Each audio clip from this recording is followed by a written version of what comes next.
So want to hand it over now to Tom Hayes, Great Hill Capital's chairman and managing director. Tom, do you believe the Fed was transparent enough? And did they say what Wall Street needed to hear in order to put this bull market back on track? Well, so far, so good, Alexis. We still have the press conference, and that's where the crazy things can happen. But, the market is expecting 3 to 4 hikes this year. They're currently priced in. He may signal that 25 basis points looks to happen in March, which the market anticipates. The whole key to this meeting is going to be the balance sheet roll-off timeline. If you look back at January 5th, you can trace basically the top of the market to the day that they put out the Fed minutes from December. And the Fed minutes from December absolutely spooked the market because for the first time they said, well, maybe we could do balance sheet runoff in line with our first rate hike, which everyone was anticipating is as soon as March. And that was completely unexpected. And since then, we saw a 12% intraday sell-off in the S&P 500, 18% intraday on Monday in the NASDAQ. And that's just too much tightening too quickly. If you look at the last round of quantitative tightening, they waited a year and a half after the first rate hike to start the quantitative tightening. As soon as they started the quantitative tightening, within a year and a half, they inverted the yield curve and we got a serious recession, obviously compounded by COVID, et cetera.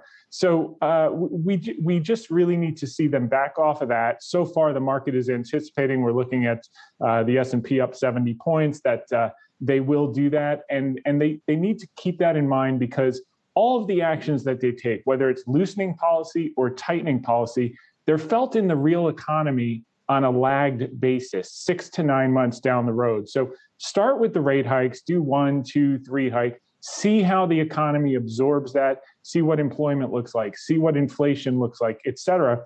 And then from there, you can start the balance sheet runoff at a slow, gradual pace. And I do think they can navigate a soft landing, provided they don't try to do too much at once.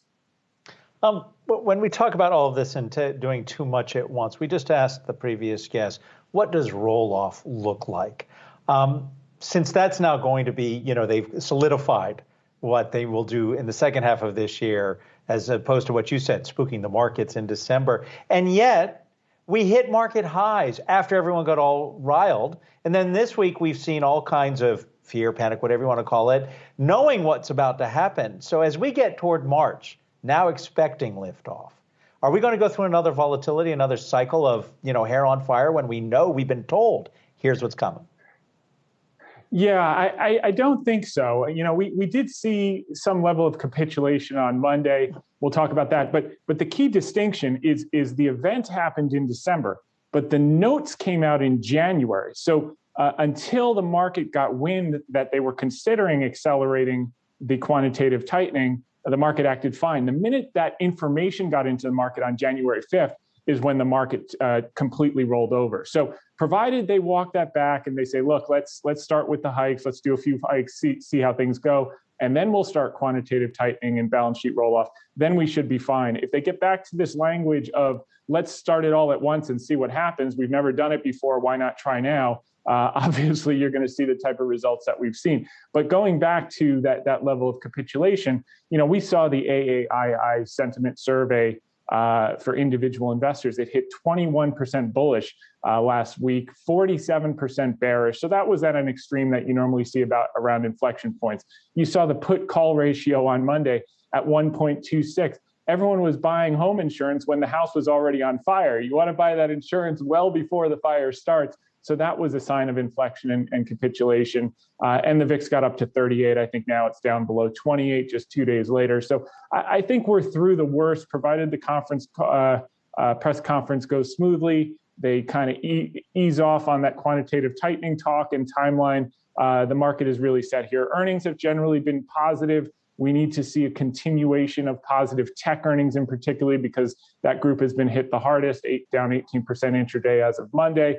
We saw it with IBM crushing the top line and following through the next day. We saw it with Microsoft, Azure, and cloud up 46% year on year. And then the key thing was the good guidance in the earnings call. So we got follow through on that today. And we're seeing the whole group follow through on the back of that news. And then we have Apple tomorrow, which is going to play a critical role, kind of the trifecta in proving out that the earnings power is still there. All right, we will have to leave it there. Tom Hayes, Great Hill Capital Chairman and Managing Director, thank you for that insight.